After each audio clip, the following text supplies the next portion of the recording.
Welcome, everyone, to our Thursday, fourth Thursday of March. We are here with some amazing, very knowledgeable people about different subjects we're going to talk about today.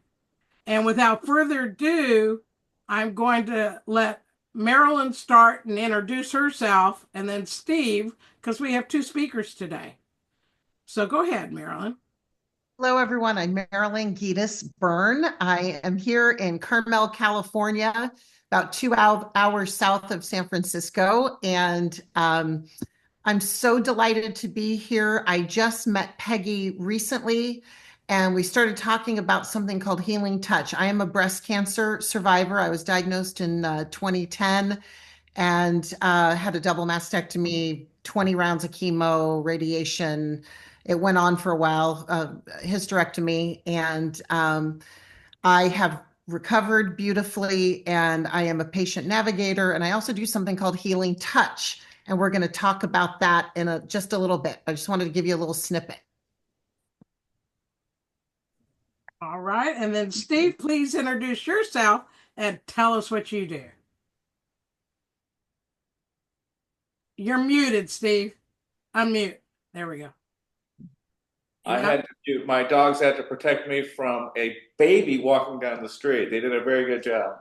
Me and my buddy Caesar, 15 years ago, we got diagnosed with prostate cancer, and we both survived it, and we started an organization.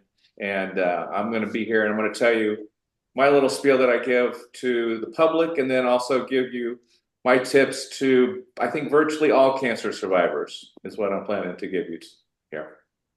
Wonderful, Stevie. Thank you. Thank you.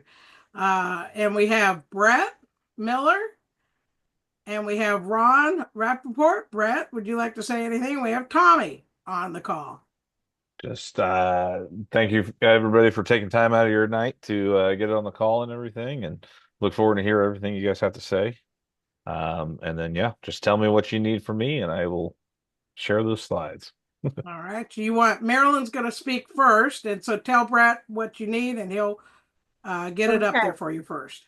Okay, I think what I'll do is I'll just give you just a brief couple sentences, and then let's roll that video if we can right now. Yeah, so there's something called Healing Touch that was started in the late 80s by a woman named Janet Menken, and she was a nurse, an RN, who noticed that when she touched her patients who were going through cancer treatment and on that cancer journey, they just seem to respond and do better, sort of like babies in the NICU who are held. The power of touch is so incredibly, oh gosh, it's just so powerful and it's so moving. So she started creating some techniques, and it's energy work.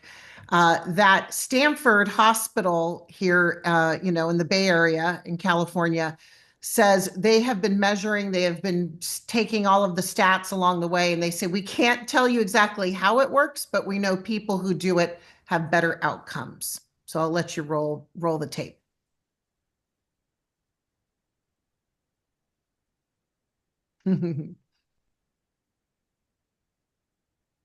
Our technical guru, Brett. Yeah.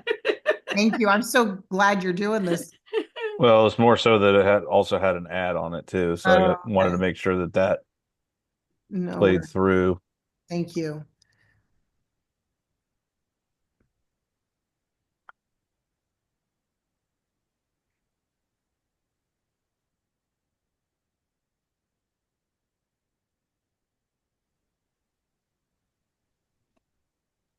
We can't hear it, Brett.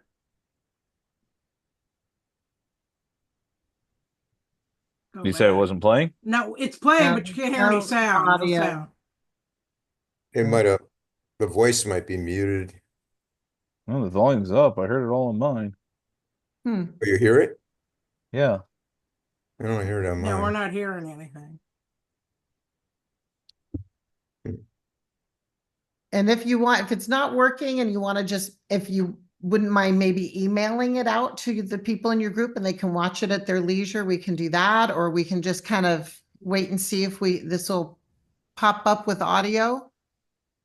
This doesn't make any sense. Huh.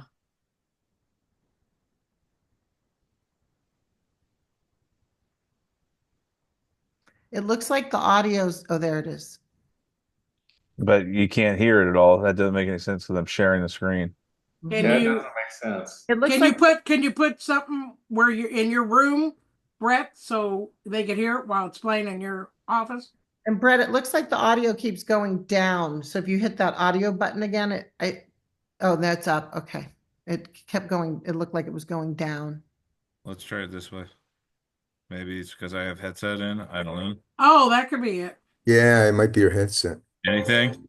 Yeah, I hear it. When you hear the words, you have cancer.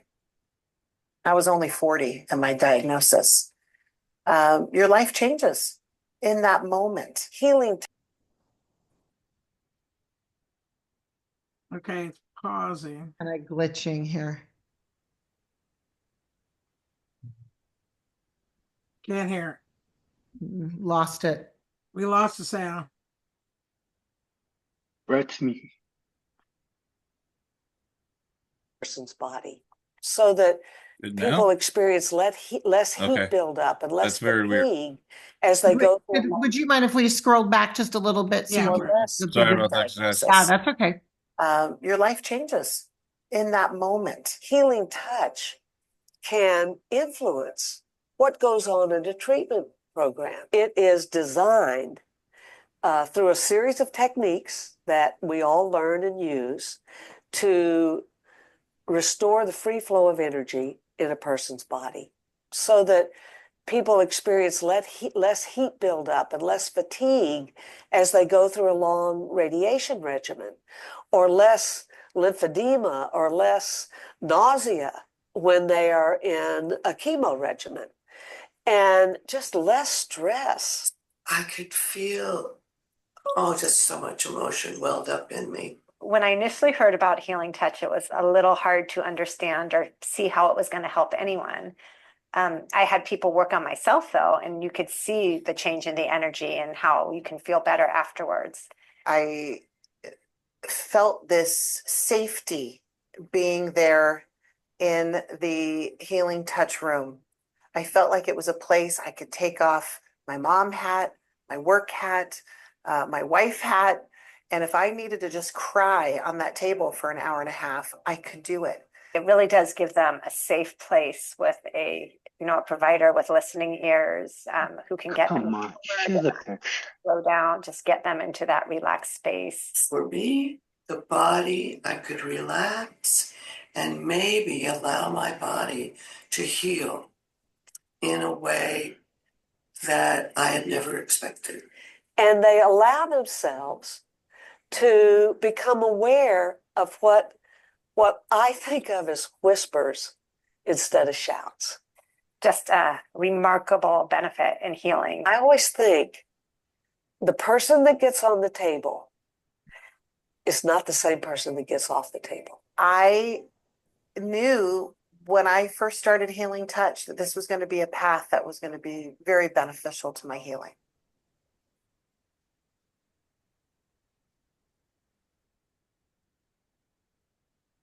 Thank you. Thanks, Brett. Welcome. I just wanted to let you know that the woman, Margot Baker, with the curly gray hair, she's from Missouri, and she grew up in Centralia, and she came out and was did her training at Stanford and brought the program to our area. It's a nonprofit. Our group is called Healing Partners of the Central Coast. It is a nonprofit. All of the providers or the practitioners who go through the training through Stanford provide this service absolutely for free. It's totally volunteer. And therefore, they've been able to keep it 100% free to the cancer patient. So the cancer patient gets 8 sessions for free. They can continue if they feel like they need more. I received Healing Touch from Margot, who was in the piece, and that was my oncologist, Dr. Nancy Rubin, who said that she sees, like Margot said, less heat buildup and radiation. less nausea with chemo. And she said where she sees the biggest benefit is the healing time after surgery. She said she can't get over it. So what's happening is the oncologists in our area are prescribing, they write a prescription for healing touch. And we have people on a wait list because there's so many that want it. And everyone who tries it at least once, they always come back. I've never had somebody not come back. And our hospital, Community Hospital of the Monterey Peninsula, now has invited us into the hospital at the bedside. The oncologists, the nurses cannot get over what they're hearing from their patients after they've had healing touch. And it's this modality. It's not to take away anything that has to do with Western medicine. It is a complementary modality to provide a quiet place once a week for the patient to get still enough to allow their body to do its healing. And I think the biggest effect it has is on the stress that the patient is feeling. I always hear people say, oh my gosh, I haven't felt this relaxed in a week. I feel so much better. And then in turn, I'll get a text 2 days later. Oh my gosh, I felt so much better. I was able to eat. I had more energy. So it's really a beautiful technique. It's growing here. And I do know that there are some services right there in Kansas City, a couple of hospitals, I believe, that are providing a free healing touch to patients. And I think it's just, you got to know about it. Maybe people can Google it, start looking into it. And I sent along some slides, some brochure. It's almost like a brochure. Whether you want to see that right now or you want Brett put it up there. Yeah. You put it, yeah. Let's put it up. And which one am I opening? I think it's. Yeah, there was a bunch of them there. Okay, I wasn't sure how many had gone through. I'm sorry. What was the title? You know what? It's the brochure that was the third. It was the third attachment. Wow.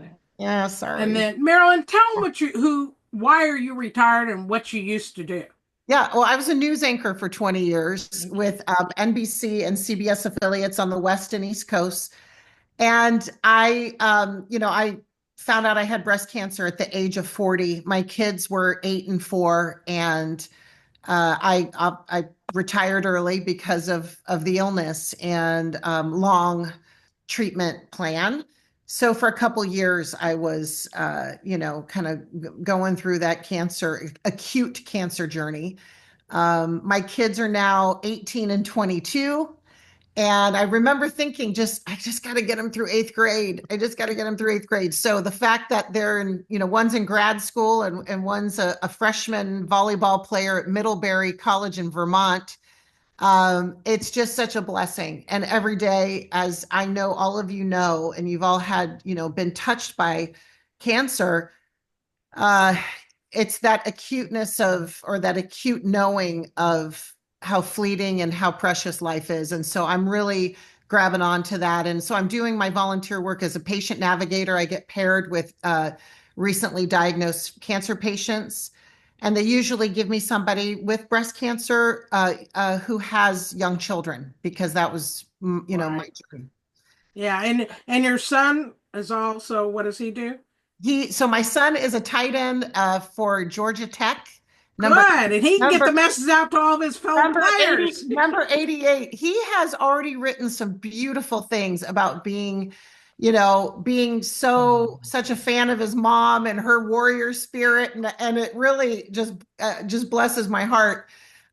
He has always wanted to start some kind of nonprofit himself for children of parents who have cancer. Right. And so he's got some ambitions there, and he said he just got an NFL agent. So he's awesome. Excited.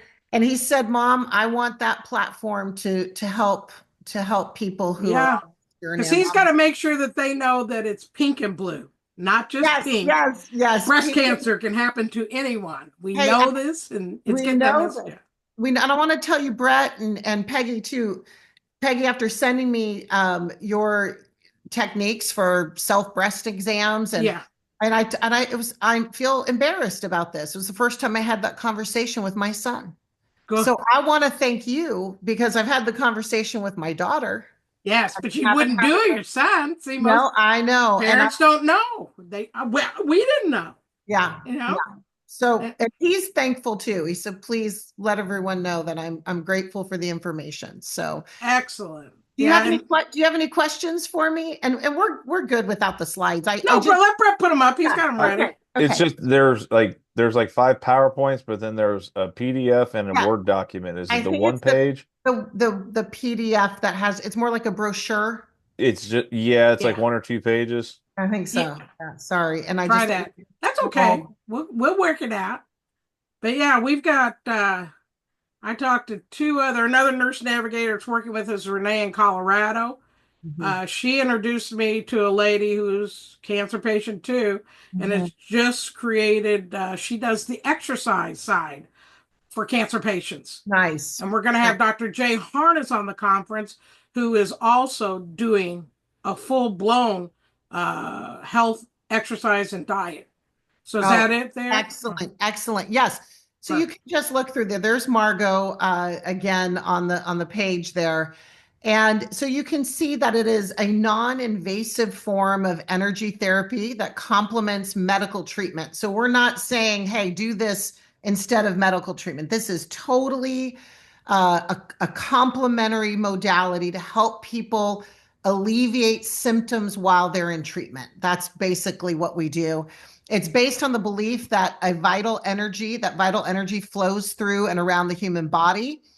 The goal of this energy therapy is to balance and restore harmony and flow in the human energy field to support relaxation, reduce anxiety and stress, and help manage the side effects of chemotherapy, radiation, and surgery. And the benefits to the cancer patients defined in peer-reviewed and published trials are the result from a heart-centered, compassionate relationship between the HT, the healing touch providers, and the participant. And that's why we call ourselves healing partners of the Central Coast, because it is a partnership between the provider and the patient, because we're just doing the work together. And you do fall into this beautiful groove, this beautiful dance. And I remember with Margot, I get on that table and I go right into this relaxation because we had established this routine with each other. And the recipients are fully clothed during healing touch sessions. They last about 45 minutes, I think. Mine go 45 to an hour. And the techniques are effectively provided through light touch. And we always ask the patient, are you comfortable with touch? Because we want everybody to feel 100% safe. And the touch is so light. I think what I remember about that while I was in treatment was that, as you know, when you're going through chemo or you're going through radiation or you've just had surgery, everything is the rigors of treatment are so invasive. And so this is something that, and you're not being massaged. So I don't know if you guys remember that or felt that way, that you just kind of didn't want to be touched maybe during that time. So healing touch is the perfect balance to the invasiveness of treatment. And of course, if the benefits, more benefits, it promotes self-care, increases resilience, reduces stress and anxiety. And I think that's the biggie right there. I think I see that every time. I will hear the people get off the table and immediately they're talking about, oh my gosh, I just haven't felt this calm in a week. And I hear that. I hear that every single time. Reduces pain, helps regulate the immune system, and improves recovery after surgery. And I think if some of your, some of the people in your group have not heard of this before, and maybe they're in active treatment, and I don't know what the guidelines are for your local healing touch providers, but a lot of times, if they're just going through, that high anxiety time after treatment's over and they feel a little lost, we'll help people through that time too. So there's not a hard parameter about when you'll see this patient on the journey. So it's something to look into. It's just an awareness. It's something that that if more people know about, I just am so sure that they will find great healing benefit at the hardest time of their lives. Excellent. Do you have any questions or comments? Yeah. Ron does right Hi, there. Ron. Hi. I met Marilyn through an interview I did on my podcast, and she started talking about healing touch, and I'd never heard of it either. And I said, "Hey, we got to get you to talk to Peggy Miller because I'm sure she's going to be very interested in having you on, and I'm glad you could get on here." Yeah, just a couple questions. Yeah. I wanted to know when you're doing the healing touch for the 35 or 50 minutes or whatever, uh, is there a conversation between the patient and the person doing the touch? And is there any background music, or is it just something that you want peace and quiet? That's a great question. When the patient comes in, we do an intake every time about what they've experienced during the week. Do they have any pain? How are they feeling emotionally? Where are they in terms of their mental space? And we kind of go over that and check in. And then I always ask, what would you like to listen to? There is usually guided meditation. If they want something that may even be more prayerful, I mean, people have done Gregorian chant. They have listened to slack key guitar, sort of like very mellow, almost like a Hawaiian guitar, harp music. We have a whole library of relaxing music. We have, like I said, guided imagery, guided meditation. So we kind of talk about what sounds right for them. If someone wants classical music, we put on classical music. There's usually something that they want in the background. And if they want it to just be quiet, we can do that. No one has ever asked for that. They always want something to kind of soothe them on that table. And then I have, when they come in, I put hot packs. I have hot packs that go maybe over the abdomen or behind their lower back if they're having some pain, or maybe even on the chest. You know, sometimes it just feels good to have that warmth there. And then we have put a blanket over them, and they're on a really sturdy kind of Tempur-Pedic treatment table, and they can just sink right in. And so once we get going with the techniques, there really is no talking. And very quickly, you see them kind of go into this relaxation. Some of them fall asleep on the table. Some of them are just really deeply relaxed. And it takes them a little while. I kind of do this. I always tell them at the very end of the session, I'm going to rub their legs from the knee down and kind of, squeeze their feet, kind of ground them and get them back into this, bring them back into the room in a way. And a lot of them talk about how they felt like they were, floating. They felt so relaxed. They were sinking into the table more. They feel, some have said, oh my gosh, I had this beautiful experience where I felt like my angels were filling the room. There have been lots of beautiful kind of spiritual moments. Some who just say, I didn't think of anything. It was the first time all week I wasn't thinking about cancer, or I wasn't worried about my children or orphaning my kids, or, it's just gets them to a place where I think the body can actually do its thing and do its own healing. And that's where we're trying to get them to go. And we're not playing God or anything like that. This is really, these are techniques. And as a matter of fact, I know I'm just a vehicle, and I am just working these techniques that we're all extreme, we go through some extensive training, and we follow that, and we pay attention though. I mean, if the patient is saying, gosh, I've had headaches all week, we're going to work on the head. Yeah. And so, but the thing that's so remarkable is the relief people find. It is incredible. And we've said, as Stanford said, we don't know how exactly this is working, but all the data shows that people have better outcomes and that they feel better. Yeah. So even if there's a placebo effect in there, but they're feeling better, who cares? Yeah. Yeah. I know that, rubbing one's belly can release a lot of oxytocin, which can help people relax. And I'm sure that probably by doing this healing touch, you're probably releasing, I don't know, endorphins, who knows? But You truly some are. chemical reactions taking place. It's absolutely, and hormonal reactions are taking for sure. It is. My older brother was a chiropractor, so I know exactly what you're saying. All the stuff. I couldn't believe some of the things they could do on just manipulating the spine, of allowing it to heal your body, because it does. It works, Well, I think the validation we're getting from oncologists, when you have medical doctors who are going, we need more healing touch. Wow, exactly. Wow, this is a big deal. And now at the hospital, the Heart Center wants us. Now they want us to even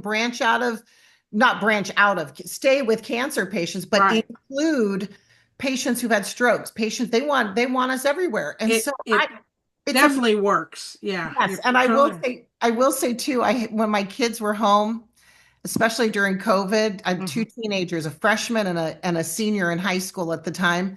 When you have teenagers going, Mom, can we have a healing touch tonight? and I need a mind clear or whatever. It's working. It's working. And my husband too has said, I never have, whenever we've done a healing touch, because I have the best sleep. And sometimes he has trouble sleeping. So I just see it with my own eyes and hear it from my kids, hear it from my husband. And then, of course, the patients that I work with. It is really a privilege. And it's so beautiful, because to keep this free for the patient, it gives them one less thing to think about. Oh, by far. And that it becomes a beautiful relationship too. And is it for any cancers you all do this, or just the breast cancer? And we also do it for the caregivers. So husband. Oh, awesome. Yeah. Isn't that amazing? That is amazing. And during COVID, we were doing it for first responders, and that awesome. Awesome. Yeah. Yeah. That is amazing. The first responders, God bless them. Oh my God. I don't know how the world would live without them. So totally. It isn't. And Steve, I don't know if you know, Ron's a retired pharmacist also. So I didn't know if he ever shared that with you. No, I didn't know that. When we first met him, that's when he was just getting retired and stuff. And his That's first when diagnosis. I had just gotten cancer like a couple months before we met in Orlando. Yeah, in 2019. Wow. Well, as you know, Ron, as a pharmacist too, I was on letrozole for 10 years, which is something that kind of clamps down the endocrine system, right? And keeps those hormones down. And the side effects from that are brutal. I mean, you have skeletal, muscular, sensitivity and pain, headaches, bloating. So that's something that a lot of the patients that come in and get on the table, they talk about that. They might be through chemo and through radiation, but what I find too is this kind of, or maybe they're having digestive issues. And honestly, sometimes they're on the table and you're just working that area, and they'll tell me the next day, oh my gosh, my stomach just feels so much better. And it's incredible to me. And I think about those nurses in the NICU who are holding babies, and they said these babies, it's proven this touch matters. Oh, yeah. The human touch. Absolutely. Well, you're doing awesome work. So so Marilyn, we thank you. We'll let you get on the road, because I know you have an emergency. Yes, no, and thank you for giving me the opportunity to talk to all of you and to see you and to know you. And I'm always here. I'd be happy to. Well, we're going to see you in April at on the conference day. You're gonna get on. We want you to do a talk. One of my questions. Yeah, go ahead. Yeah. Wait. I learned Reiki through Japan. I'm a level 2 Reiki practitioner, and Reiki means universal life energy. And I can't wait to meet you at the conference because we can go over this. And I've got information all the way back to the time of Jesus, Buddha, all the way back in ancient Egypt where they've used these techniques. Oh. It's just remarkable. Yeah, Tommy was and a there's veteran also too, some stuff. so. We have a lot of Reiki we have a lot of Reiki masters who become healing touch providers. Wow. Yeah. Interesting. It is. Yeah, but Marilyn can't make it to the conference, but you're going to be on virtually, right? I will. What can you just send me the information? But yes, I will be there. Okay, it's April 25th here in Kansas City. We'd love you to be here in person.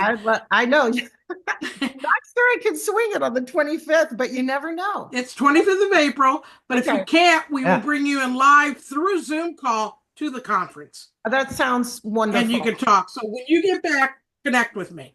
Hop on a plane, Marilyn. Hop on a plane. That's right. Yes. Everybody wants to give me a big hug. Hey, Steve, we're all in Kansas City. Steve, Brett, and I, we're majority here. So I tell you, I would really love it, and you're really intriguing me. So yeah, Thursday night we're doing Mama Burgers, and you've never had those here at the house. I love a good burger, forward. And I have a feeling Kansas City burgers are like top. Well, I cook these for you. It's on my mom's 110-year-old cast iron grill that has been seasoned for all those years. You'll come in, you'll drink, you have your burgers all you want, and we're gonna have slushies, but we've decided not to put the liquor in the slushies. That's our regular business. We do margarita machines stuff. But we'll have we're gonna do our blue raspberry, which is an orange pineapple, and then we're gonna do the peach flavor, which is delicious. So well, you had me at cast iron. Will you come and see this grill? It'll blow your mind. It's an antique, and I'm the one that inherited when Mom and Dad passed away. And it is so well seasoned. All the Mama burgers I cook, they're very smashed down, 90% sirloin steak. Wow. And I cook them. You tell me if you want single, double, triple, if you want cheese, what kind of cheese. I have hot pepper, I have regular cheese. And then you take it over to the condiment section and you guys top it off with what you want. And you can come back as many times as you want because I know you will. And they're awesome. I mean, they are awesome burgers. And that's just Thursday night. And the reason we do it, when Brett woke up out of recovery from his mastectomy, all the nurses come running out to the recovery room. We can't calm your son down. I go, what do you mean you can't calm him? You all right? Yes, the surgery went beautifully. But he won't stop yelling, I smell Mama burgers. I want Mama burgers. I said, oh my God, that's a message from heaven from my parents who were gone at that point. Because my mom used to cook them for all them. Huh? Yeah. And he was smelling it. And I said, that's a message to tell me he is going to be just fine. Totally. He's going to live through this. He was on the healing journey right there. Already with Mama Burgers. And Steve, once you come to a Mama Burger party, you're always invited. Right after Brett, 30 days after his mastectomy, we had all the doctors and nurses that treated him. All the news people came that covered his story. Every news station here in Kansas City was in the surgery room. They got to watch the entire surgery of Brett with cameras and all. Marilyn McCain, all the big top news people. So that is incredible. Well, your story has really inspired so many, and look at what you're doing. Look what you've turned it into. So I'm inspired. Thank you for making me a part of your family here. You're all family, and I know we'll never let you go, darling. I'm here. Steve said yes, so he's part of the family. So is Tommy. Poor Tommy in Vegas. But when we all go to Vegas, we have a place to go stay now. There you go. There you go. Well, Steve, I'm sorry I can't stay for your presentation, but thanks for understanding. I have my best friend from childhood, my bestie. She just called me tonight and said they just found a brain tumor and she's in the hospital. They're 2 hours away. I've got my bag packed. We're bringing the dog. We're going to drive 2 hours and go see her right now. So and just be safe. You've got the perfect best friend. Sending prayers. That's right. We are at prayer. Thank you so much. Definitely. Definitely. Blessing. Thank you, Marilyn. Be safe. Thank you, Marilyn. Okay. Thank you. Okay. Bye-bye. All right. Excellent. Without further ado, Mr. Steve, let's take it away. I want to share. Can I share? Or did I send you slides? Oh, here. Do you have it? I'm not sure how to get out. Oh, here. Just exit. Leave meeting at the top. Okay, there we go. There we go. Hold on a second. You found it? Oh, sorry. Yeah, In the lower right-hand corner. I can remove. Can I Move your remove? mouse. Oh, there it is. I see it. I You see say, it. okay. Yeah. I didn't have When my I hit the glasses share on. button, it says sharing not allowed. Oh, let me open it up. Make co-host. There we go. You got it now, Steve. There we go. Okay. Stupid me. That's all right. Share. And then I'm going to pull. And I want you to know, Steve didn't go to the home opener because of this meeting. Thank you, Steve. Did you win? No, we didn't. Yeah. So there's that. Okay. Can you guys see it? Absolutely. Okay. Yeah. So I've been given the opportunity to speak at all sorts of different events. And when it was many years ago, I started just putting our slideshow together, and I've asked our guys what messages they had too. Like, so it's not just my thoughts here. This is survivors. We've been holding our meetings, like I said, for 15 years. I founded it with my he would become my best friend, Caesar, when he passed about 3 to 4 years ago now. When I was asked, we did some math, and we think we had helped around 10,000 guys at that point. Wow. So this is the kind of accumulation of that. So what I'm going to do, I'm going to share my story in the hopes that others don't be a dumbass like me, basically. All right. So I was 46 years old. I had no symptoms. I didn't take care of myself. I was a smoker. I was overweight. I just kind of took my life for granted. I had no idea what a prostate was. I had no idea what my family history was. I had never asked anybody. And I didn't get a physical. I did not get physicals. But I had a 13-year-old son at the time who loved Boy Scouts, absolutely was into it. And when I say I was a single dad, I mean, I was a single dad. My parents had passed, so it was just me and him in this world. And so I was a little different than the other dads with the Boy Scouts, because you got a son of Scouts, you got to throw in. The parents got to throw in. And most of the dads are like, hey, I get to go camping with my son once a month. Well, we already had, 30 days a month together. So we kind of like the one day a month apart. And so I was going to do something different that helped with the camping. And so I helped them with their fundraiser. And we sold Christmas trees. It was a business that was basically set up before I came along. I got tricked into it, but I'm grateful that happened. And so we basically took childs who never worked before and parents as volunteers, and we sold Christmas trees from Thanksgiving to Christmas. And excellent. We put all the money back into the boys' accounts, and it was enough. It was around $25,000-$30,000 on different years, and it was enough to send almost 100 boys to Bartle Scout Reservation. And if you can imagine how much work that was, you're a little under. It was a massive amount of work. And I wasn't really into the camping, but I wanted to go see what they were doing, because it was so much work. So I wanted to go see, not just on Sunday Family Day at Boy Scout camp, but I wanted to see the real thing. In order to get in on the real thing, you have to have a health form. Every adult and every child has to have a health form. And it was my third time asking my doctor to sign my health form so I could get in, that he said no. He said, I haven't seen you. And I went in, he did his thing, and he called me on a Saturday. I remember exactly where I was, having a drink by my pool. And he called me, he's like, oh my, we got a problem here. And so they had discovered something, and that's what started my journey. And so you don't want to be like me. With cancer and with basically everything else, it's all about early detection.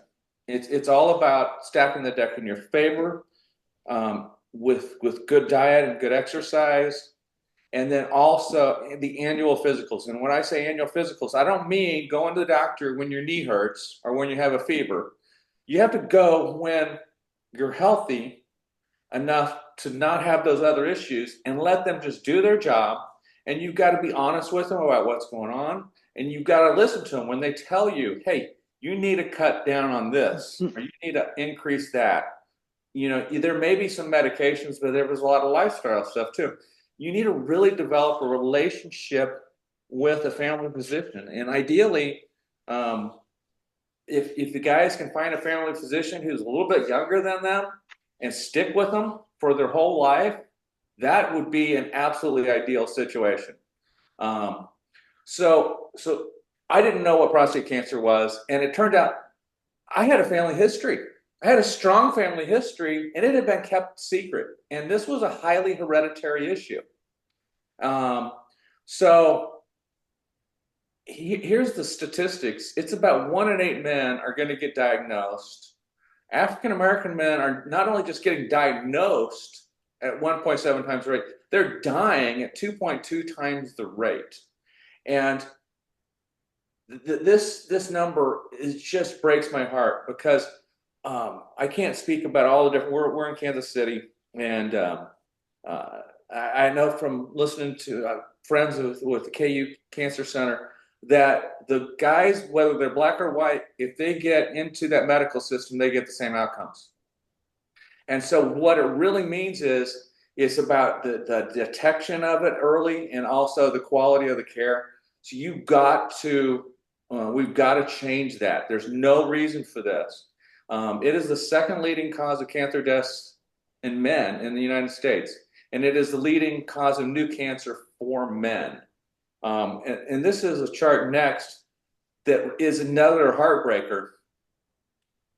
As you can see, the curve goes the wrong way.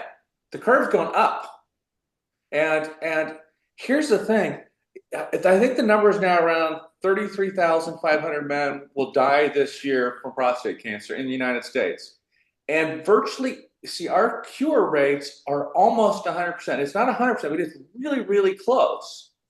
And so what this tells us is that basically 30-some thousand families are going to lose their dad or their grandpa this year.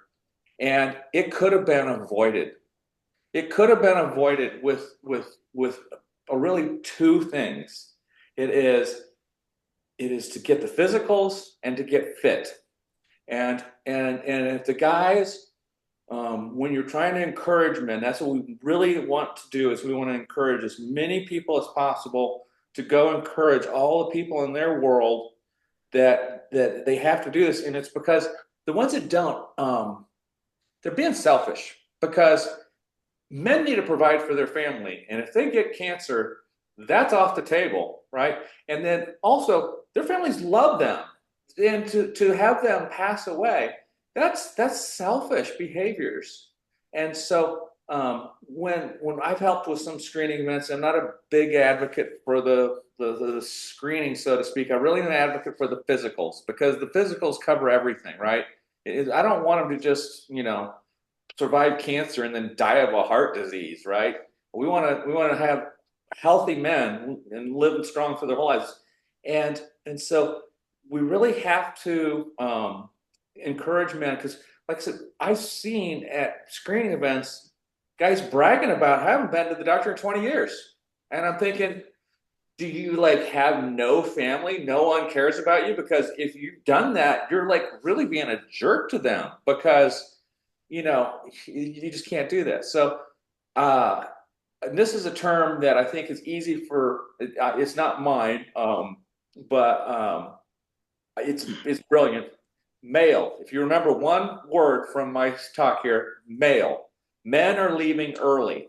7.5 years younger, or we're living 7.5 years shorter than women. We got fewer working parts. It's because of our choices more so than the healthcare system. If you compare the men's data to the women's, the women are taking advantage of science. The women are taking advantage of all the things that we've learned, that smoking is stupid and drinking too much is not a really good idea. and getting overweight, all that stuff.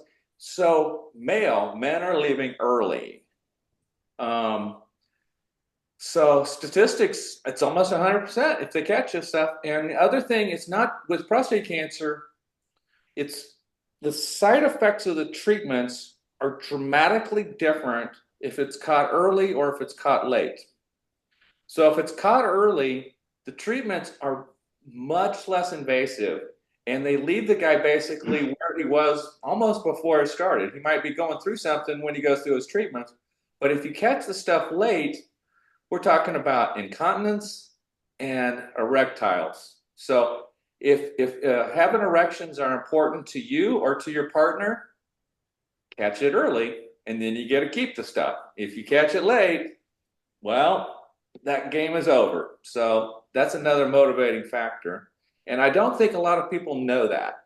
I don't think they do, because if you knew that, if you knew, you would live and you wouldn't have to go through horrible shit. You'd go to the doctor every year and you'd listen to them. Here's the kind of collection of advice that we've gathered. And I'm going to add some more to this because I'm talking to men who've already had to deal with cancer. But this is our advice to everyone: is the annual physicals, eat healthy and exercise, which you've already heard. But to survivors, those who get support do better mentally and physically. When I was hearing about like the healing touch, you can't go through this stuff alone. It's too hard. It's just a horrible situation. And so there's actually benefits, and where you could get support, it's everywhere if you would just be willing to look for it. So one of my favorite tricks is when I get to do talks at churches, I'll throw my statistics out there. I don't get to talk this long. I kind of keep it quite a bit briefer, but I'll like, how many of you have had to deal with there's someone close to you and their arms go up? And I'm like, before you all put your arms down, just look around the room. There's your support. And so there's all these people in your world that you already know, but if you haven't shared this stuff is top secret for men with prostate cancer. I don't know about with the breast cancer stuff, but men are not sharing this. We have a habit, I guess our culture, where they just keep it really quiet. And I can understand why it's kind of hard to talk about, but you can't keep it a secret to your family because of the high risk. My family did that to me, and my doctor, after I found out 2 years after I was diagnosed, I found out my uncle and my grandpa had it. My doctors, when I shared that, said they could have found my cancer 15 years prior if they had been looking for it, and I would have had a way different set of side effects as well.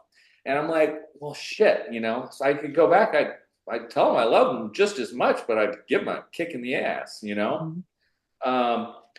So numbers wise, we got 29.5 million men in America that could say they're cancer survivors from prostate cancer right now. And the message to caregivers, and I think this is really applicable to your group as well, men often express fear as anger. And so what our message is to all of the, spouses and children, we're sorry, we love you. We didn't mean to be an asshole, but that's just how we express that we're scared. I want to also share my advice to the newly diagnosed men. I describe it as on a cliff. You get this diagnosis, you know something horrible is wrong. You don't know what you're going to do. You don't have a plan of attack yet. And whether the fear of falling off the cliff, the coming up with a plan, it's the hardest phase to me of the whole journey. And my advice is, this is the hardest time in your life to slow down, but the most important. So your mind goes a million miles an hour. And what you have to do to get the best possible outcome is to slow it down to the point that you can get comfortable. You need to get comfortable with where you're going to go and what you're going to do. And to achieve that is different for almost every single situation. Humans were really complicated. And so for some, they may have a level of confidence in what they're going to do by talking to, you know, one series of doctors and they kind of conclude this. Pretty rare, but it happens. Oftentimes you need to get a second opinion or a third opinion. Some people have to, get on an airplane and go, I got to go to this other place. I got to hear all my options. The answer is to get comfortable. So if you need to go to one place, you're good. If you need to go to two and then decide this is the one for me, that's it. But then you never look back. There's no do-overs. You go in confident, with both feet. I've asked guys that have gone through most horrible treatments. They're very late stage. They really almost they're running out of options. And I've asked them, like, how did you decide that it was okay to go through that? Some of the things that they went through. And it was because they had confidence in their plan and who they were with and what they were going to do. And if you have that, then you can take and you can really, if you will, man up and go on through some pretty rough stuff. And then you don't look back and go, yeah, you just do it. And that's the best advice I give to them. And the other thing is, I can't stress enough the stacking the deck. It changes. We have a lot of hormone type deprivation treatments is what our stuff is. And they talk about the side effects of the hot flashes and that kind of stuff and some weight gain. But what I also have been hearing a lot about is also about, it's going to affect the heart and affect the brain. And the number one and two things you can do for your mental health is diet and exercise. I don't believe that there is a single man who gets diagnosed with cancer that doesn't go through depression. Like, you may not recognize it. You may not have ever gone through it before. You might have, but this is one of them. And if you can really, up your game. So in the end, the side effects are in the end, we're gonna have a little shorter life, and we're gonna have some other kind of quality of stuff issues because of our cancer treatments. But you don't have to lose early, and you can change when you lose, if you will. So you're still going to have to go through some things, but you can absolutely, with very vigorous, not just like going for a little walk, but like some vigorous exercise, and you get both the short term, your mental health, you get the physical outcomes, and you defer a lot of the really rough stuff. And so I can't stress enough. The other thing about it is, when you go through this, once you make your decision on what you're going to do and where you're going to go, you kind of have to just take it. You don't have a whole lot of, control, but you have got complete control of your diet and your exercise and your sleep and all that. And so stack the deck in your favor.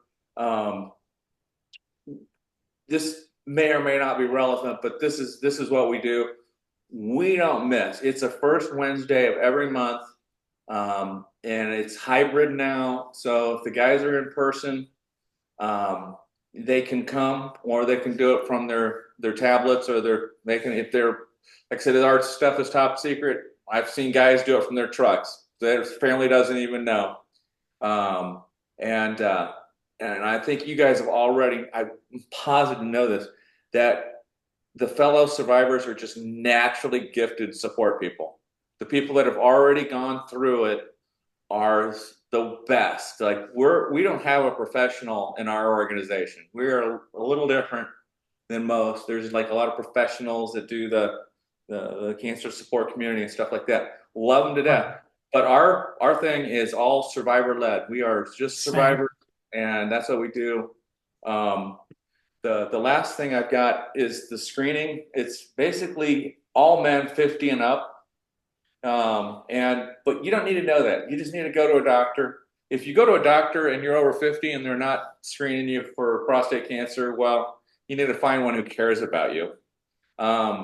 You also got to find out your family history. As if you're an African American or you got the family history, then your risk factors are so high, you need to do it a decade earlier.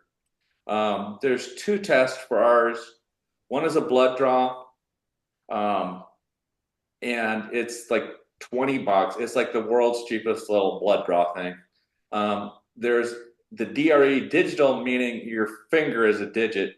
They can feel a prostate gland, and they can feel about half of it. And so that's the gold standard. Nobody wants in the wrong hole. That's where they feel it, but that is the gold standard. And I just want to say to Peggy and Brett, I commend you guys for what you guys are doing. Doing most amazing work, and I'm honored to be at your meeting. And well, you're part of our family, darling. You're not going to get rid of us at all. So I am committed. When I lost Caesar, it was, I think, the hardest thing that I ever experienced, and it was right before COVID was over, and he was so proud of everything we had done. And he said, he goes, promise me, you're healthy, man. You got this. You got to keep it going. We built so much momentum. And so I promised him that I was going to keep this going as long as I could. And I go to the gym literally every day, and I am doing everything I can. I'm committed to this. And so I'm hoping for another couple decades of the Prostate Network going strong, and we're going to keep it just like it always has been. We are nonprofit, 100% back into the cause. We're pouring everything more or less into Kansas City, basically, for the men. Are awesome. You are awesome, Steve.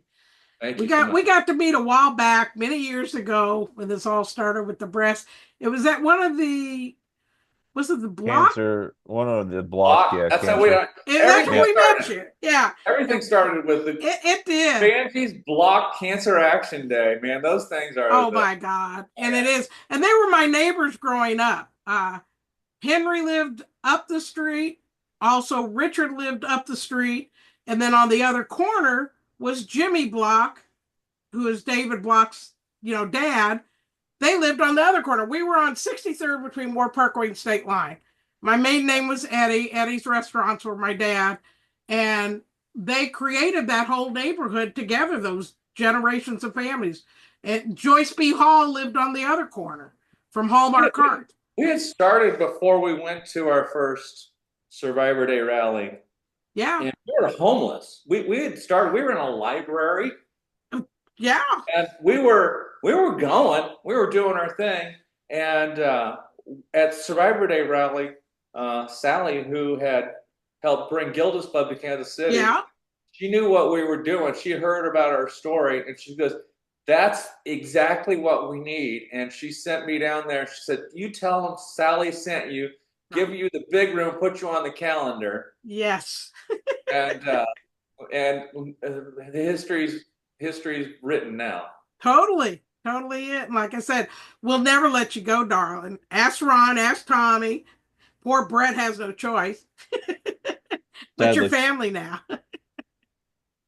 Is there anything, you guys have any questions? Yeah, I got a question. I loved your presentation. We have similar issues with our men. A lot of them don't like to talk about their male breast cancer. The women's disease in their mind. So, well, for some, and just men in general just seem to, they don't open up like women. Women are going to open up right away to other women, at least. But I did like your presentation, and I heard this quote the other day, and I think it really applies when you were talking about making your decisions. Always take the road of least regret. And I like that. Yeah. Yeah. Totally. Take the road of least regret. You can't have any regret. That's the whole idea, because that's where if you don't take the time to get that comfort factor, you're gonna always second guessing. Oh, should I have done this, done that? No, you get that confidence in, and then you don't look back. Yeah. Right. Yeah. Right. As far as men talking about it, we before hybrid. I love how we're reaching so many more people now with hybrid, but before COVID, we had 2 locations. We were holding twice a month. We were holding one on the plaza, one in Leawood, and we did them quite different. We had speakers at one, and we had no speakers ever at the other one.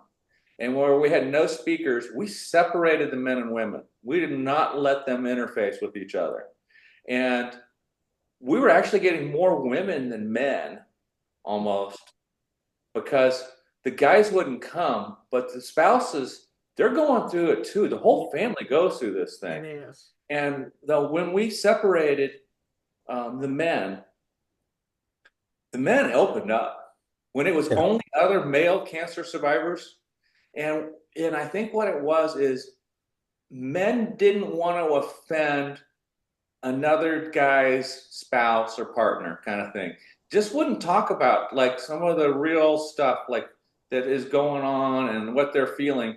But when it was just men, and our meeting is it's not exclusively, we don't just say, to anyone not to come, but it's 98% men, and they are opening up. I am humbled, and it's taken years, but it's taken a cultural shift, and I believe that I can't say we're going to affect the whole world, but I feel like Kansas City's culture, as far as men dealing with cancer, has dramatically improved over the last decade, in my view. I have to agree. And Ron does podcasts now. It's a rap with rap and all that. You need to have Steve on one of your shows, and have him. I need to have Ron on mine. We've been doing podcasting too. That would be good. Yeah. That's a good idea. And I'm really excited to share. Country Club Bank is a big bank here in Kansas City. Yeah. And they have this podcast, Banking on Kansas City. I like it. And it's not about prostate cancer, but thank you, the great people of Country Club Bank. My episode on there, I'm going to talk to all the businesses in Kansas City. My episode could air any day. I'm surprised it hasn't already pushed out yet. So fantastic. I think the podcast is a fantastic mechanism, and I would encourage any different. What I believe is, if you hold an event and say we're going to have men's health, I can guarantee you nobody's going to come. Yeah, exactly. And you have a meeting about men's cancer. It's like, it's really hard. So what we try to do is we try to hijack. We encourage people to let us come hijack their events. So I love want to come speak where they're already got the men already gathered up. And so that was kind of how the Banking KC thing was. That's because they already had the guys gathered up. And I was asked on there, I don't have my notes right now, but I listed about a dozen things. They asked these questions where other people had done it. Construction site where they do the bend and stretch. The Royals games. We're doing it this year. Will be June 11th, Prostate Cancer Day at the K. Right. We will have a table right inside the gate as people walk in, and it'll be and it's like our 7th or 8th time. So we hijack. Yeah. We don't want to be the event. We want to just little hijack, and that's kind of our little angle to trying to reach the men. It's combination of reaching them so they know that we exist, which is really helpful for the one going through it. But also we can educate men to try to we call it the race to get men physicals and to get fit. Yeah. And anything we can do to cut that number down of men that are not going. Yeah, it's what I say. don't wait until you think you have a problem. Knowledge is power here, guys. The sooner you get to a doctor, the better your outcome.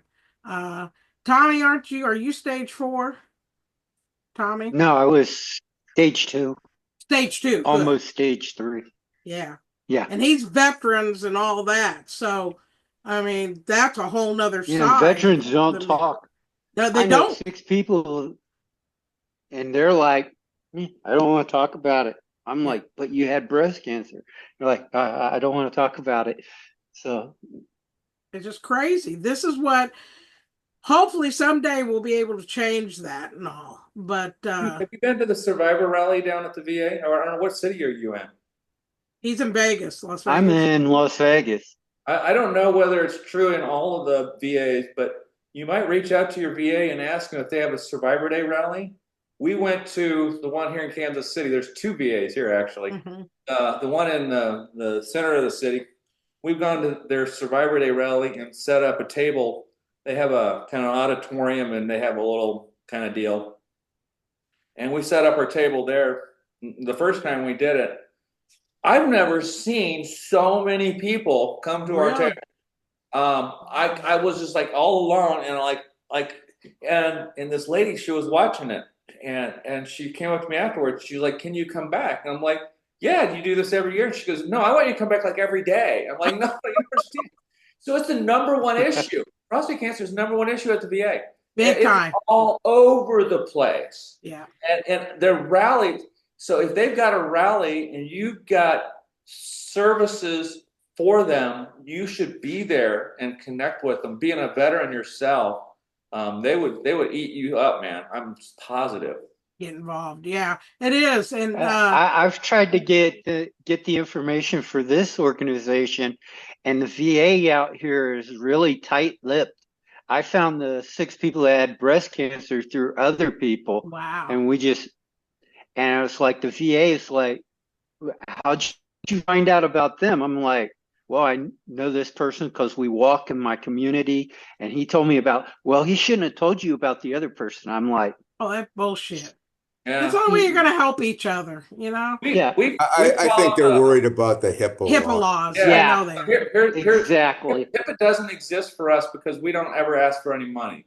That's right. None of us charge for something, then we would have to follow the rules. But everything we'll ever do is going to be free for everybody. Free of charge. And so there's no concept. I do protect our data very carefully. We've got a pretty significant database and a reach too. And vice versa. Yeah. I don't let anybody use it for any nefarious purposes whatsoever. I guard that thing.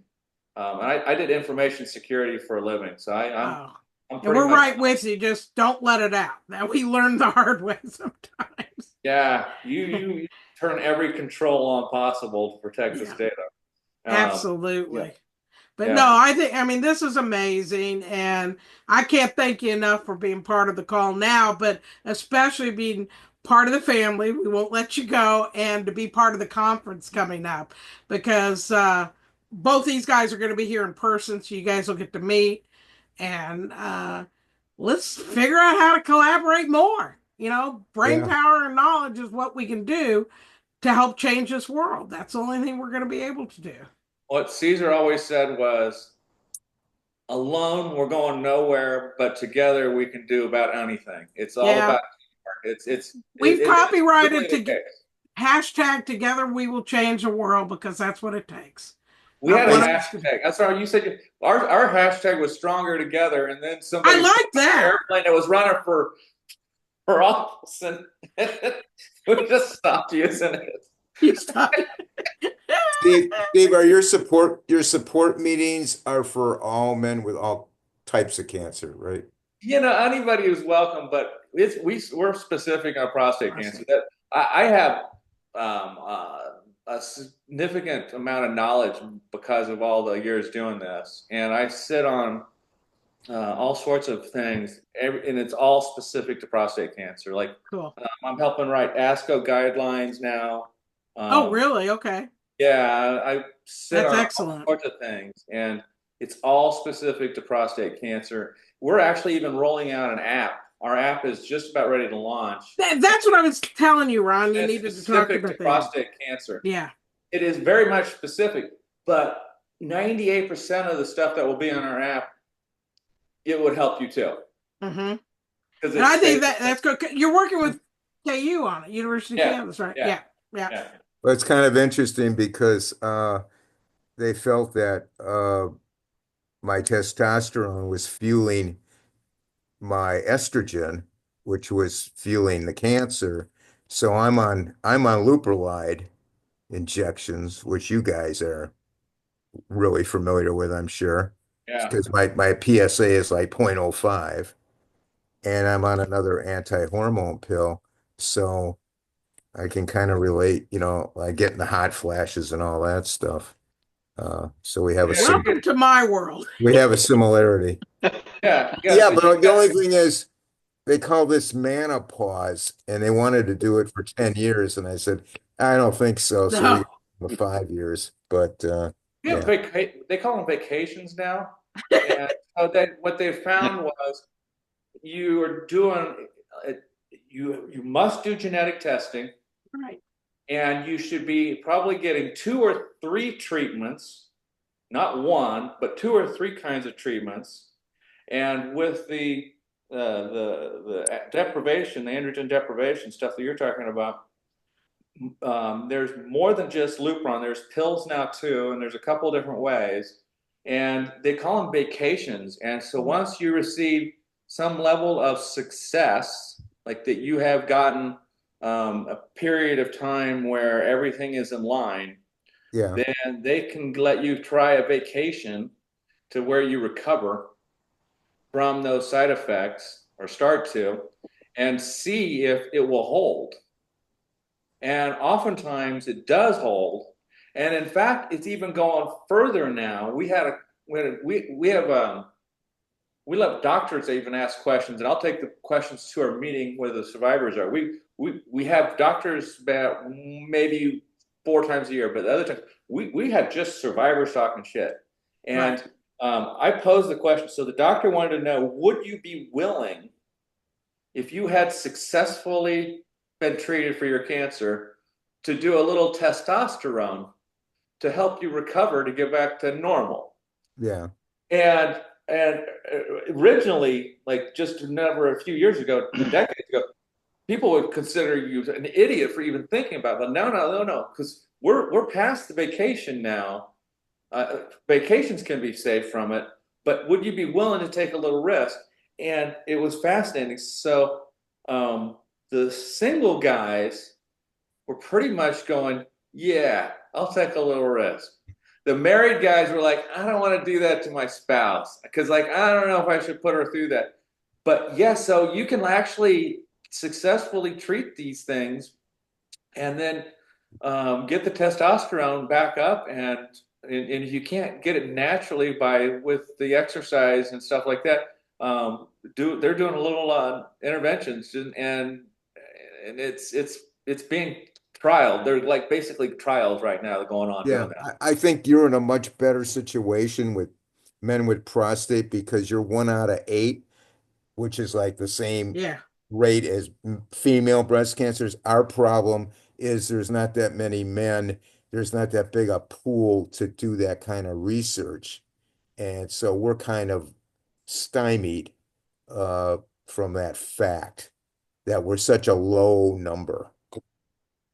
Yeah, I'm positive that's the case. So the loudmouth does get the most food, and we have a very large population, and I'm positive. I know that was the case, I think, with the CDMRP cuts. I was just on a call. I don't know if you guys did you guys have CDMRP funding for research? A lot of it, because of the size of men with breast cancer, we don't get a lot of funding for research. Okay. That's the problem. And we don't get it. We're 1%, but we don't even get 1%. No, we don't. Yeah. Again, we're still 15 years later in the infancy of male breast cancer. That's a scary thought. There's very few doctors that are really specialists in it, very few. Specialists, But yeah. we have most of them that are going to be on our Yeah, Friday. we know who they are, and they know And us. they work with us because, like Dr. Ben Park, head of Vanderbilt University, was with John Hopkins for 20 years. He's one of our biggest supporters. And he just says, Peggy, the bottom line is numbers make it happen. Yeah. He said, if you were prostate cancer, you're making it happen. He said, breast, we bring it, but we bring it as a tag along with other male cancers. So we are at a disadvantage. Very much so. But the louder, the bigger voices, us coming together as a group is what's going to help make changes. Because I can't tell you how many men are probably out there with breast cancer that won't talk about it. So it's not even part of our statistics. Most of them, all your surgeons and stuff that deal with breast cancer say most men go home, get their treatment, and won't say a word because they're embarrassed to say they had breast cancer. Well, and that's really sad. It really, truly is. It's not that much different with our guys. Thank you. I know it. Yeah. It's not that much different. No, it is. And we just have a lot more of them. Yeah, there are a lot more. They still have. Men are men, and they're just going to be. Thank you. I have 3 sons and a husband, and unless they're dying and feeling like shit, will they say anything? Yeah. I mean, it took Brett 7 years to be diagnosed. That's an example, but he was a 17-year-old kid when he first found it, and he apologized. He had to go do bath time for the kids, so that's why he had to leave just now. But no, I think what we've done in Brett celebrating his 15 years come the end of April has been still huge. Yeah. Tonight is another huge moment because we are being able to bring prostate cancer into the same fold, because I can tell you, especially the veteran side, okay? Most of the men that are veterans and retired, Dan Harmon from here from Kansas City, just retired, big time veteran and everything. He's going to be at the conference too. He just says, it's just not talked about. Veterans won't talk about it because of who they are, the type of man they are. But he himself said he got diagnosed November of this last year, and he said it was a prelude, and it really was. Not only did he get diagnosed, have a mastectomy, he's doing fine, he's barely stage 0, retired, armed forces, I think it was Army branch. His 38-year-old daughter finally went and got checked because of her dad. She's been in full-blown breast cancer and didn't even know it. She works at KU part-time. She works for CBS News. And now she's going through treatment before she has a double mastectomy. He says, I just know God chose me first so I could be here to help my daughter through this and let me get through this. He says, I was so shocked. And Dan's going to literally bring his whole family to the conference because they want to be part of it. They want to get more knowledge out to the VA and help that side of the cancer world. And Steve, to me, the men who are out there, like you said, espousing what we're going through, that takes more courage. Yes. Than somebody just going home and hiding about it. Sure. So not to toot our horns, but we're out there and we're going to stay out there. Yeah. Go ahead. Here's our latest thing is that we have a little cell phone holder. We're giving away cell phone holders to all the survivors. Oh, so it's an ulterior motive. We started with tools and some brand new tools, and we had some like shitty cell phone holders, and now we're moving up. And the idea was we wanted to give them something that they wouldn't throw away. Right. And so we started with tools, and then when they put their grandson's Christmas presents together, the little label would come out. And like, what's that? So we'd out their secret. Here we're putting a little ribbon by their beer holder where they're sitting there watching the ball game. And their cell phone said, so we're trying to out their secret. We don't tell them that, but that's what. But it's still getting the message, exactly. Yeah.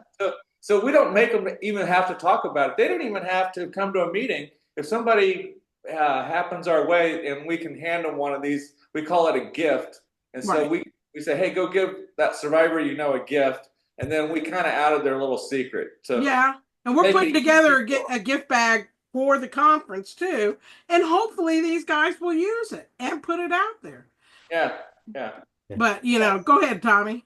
One thing I've been told I have low testosterone, but my primary care is too scared to put me on a blocker that blocks testosterone converting to estrogen. And I talked to my oncologist.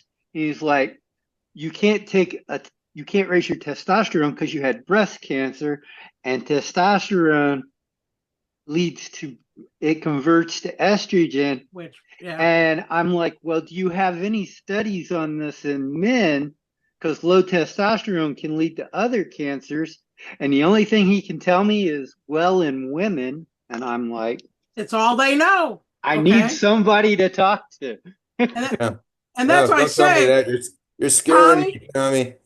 But no, when you come, Tommy, yeah, talk to some of these specialists exactly about that.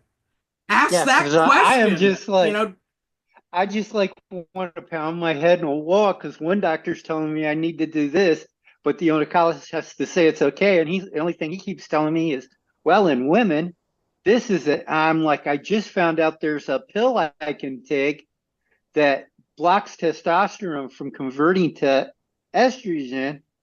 And I have my oncologist appointment on the 4th, and I'm going to hit him up with that and see what he tells me. Tommy, send me an email to that. I'm going to copy you with Dr. Ben Park from Vanderbilt, and he'll be able to copy me in there. And I'll copy Ron in too, because he will answer those questions. He don't know it. He'll find it. And he's connected to every top. He was the one with John Hopkins for 20 years. Yeah. He does it for free of charge for you guys, because every time he helps one of you guys, they learn more knowledge to get out to other doctors. Right. And again, the only thing about Ben Park is don't bother him on a weekend. Yeah, because that's his family time. Yeah, but we'll email him on a weekday. And yeah, we'll do that. Shoot it to me, and then I'll copy you all in. I have Peggy's email. I don't think I have your email. I'll do it. Just send it to me, and I'll copy Ron back in.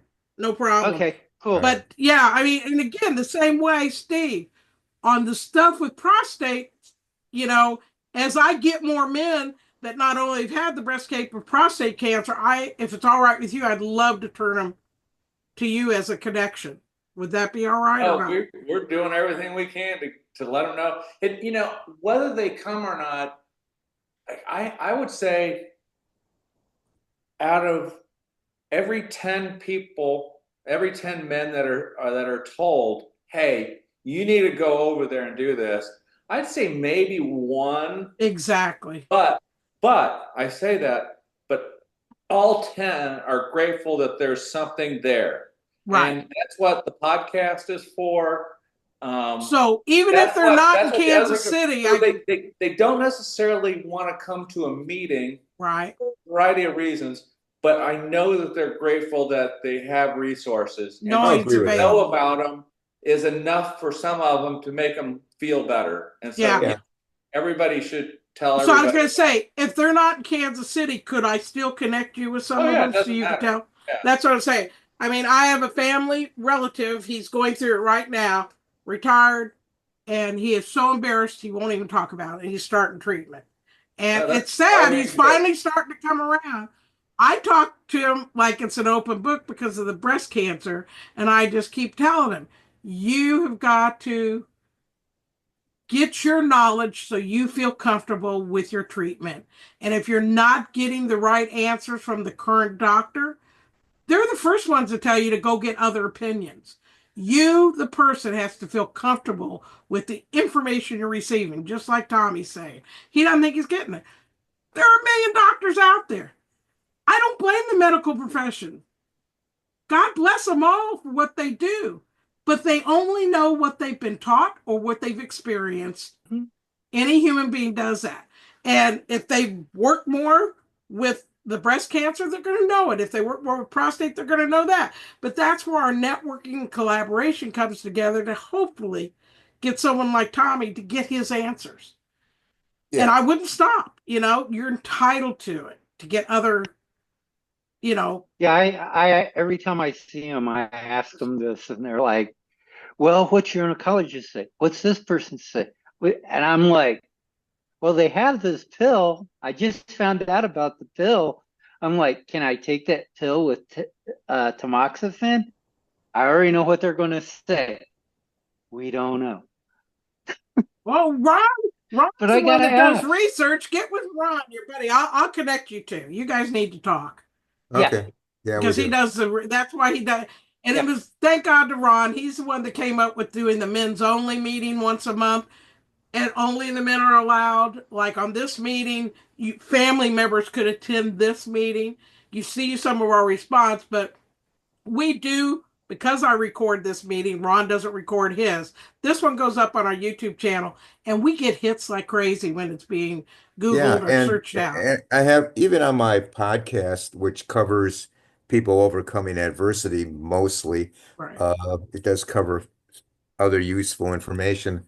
I Anytime I can get in a word about male breast cancer, I do. He I don't does. know if you've heard any of them lately, but I do add that in.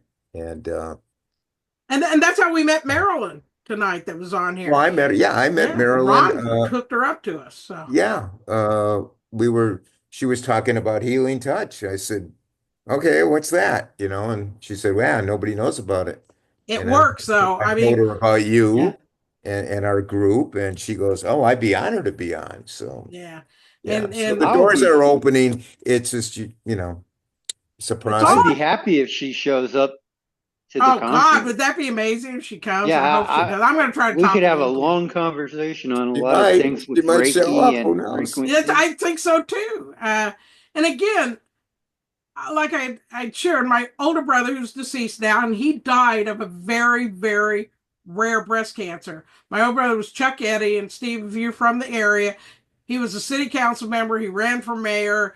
He was the head of the shrine. He was a captain of the police force. I just lost Steve, I think. But Chuck was the chiropractor, and Chuck's touching of adjustments, and he was president of the Cleveland Chiropractic College here in Kansas City. I was only 18 and I had a horrible sore throat, and he was in school learning how to be a chiropractor. And he says, come here, let me see if I can fix. And I'd open up my mouth and I saw all these white spots. Well, at the time, I didn't know it was strep throat. Chuck says, come here, let me adjust you. That we were just doing this in clinic today, and I think it might help you. And he adjusted my neck. And I'm going to tell you, all the antibiotics the doctor had given me and everything else didn't touch it. But Chuck's adjustment cured me within 2 days. It made me a huge believer. I was a senior in high school, and I was going to miss everything from my senior year because it was so bad. It was the worst case any doctor had seen. And I'm telling you, there's a lot to it. And that's what healing hands is a lot about. Everything she's talking about, they're manipulating the spine. They're making the spine work for you again. It's amazing. Yeah. Peggy, it was good talking to you. I got to get going. Yeah. All right, we'll let you all go. But we got a hell of a conference coming. Thank you. Get that email out to you, Peggy. Please do, yeah. You forward it to Ron and one quick question. We'll see what we can come up with. Yeah. Should we have a meeting before the conference in April, or just let it go? No, I'm going to let it go. Okay, cool. Cool. Okay, you were going to say something, Ron? Yeah. Brain farts. I don't know. Brain fog. Yeah, we're going to hear all about that. Chemo brain. We've got the doctor talking about chemo brain. I'll get with you later, Peggy. You got me thinking now with that low testosterone. I don't know. I did confer with Dr. Ben Park, and I know the therapy I'm on is probably the best route that they know of, but I'm curious what somebody else might say. I am too for because I know I've talked to people, and Tommy knows this, that say, you know what? Okay, you cured me of my cancer. I don't have cancer anymore. Now you're putting me on stuff to prevent it from reoccurring. Is that necessary? Yeah, it could cause it again. Yeah. And you can talk to Chuck Keels. Yes. His wife died not from the cancer. his wife died from the treatments. The treatments.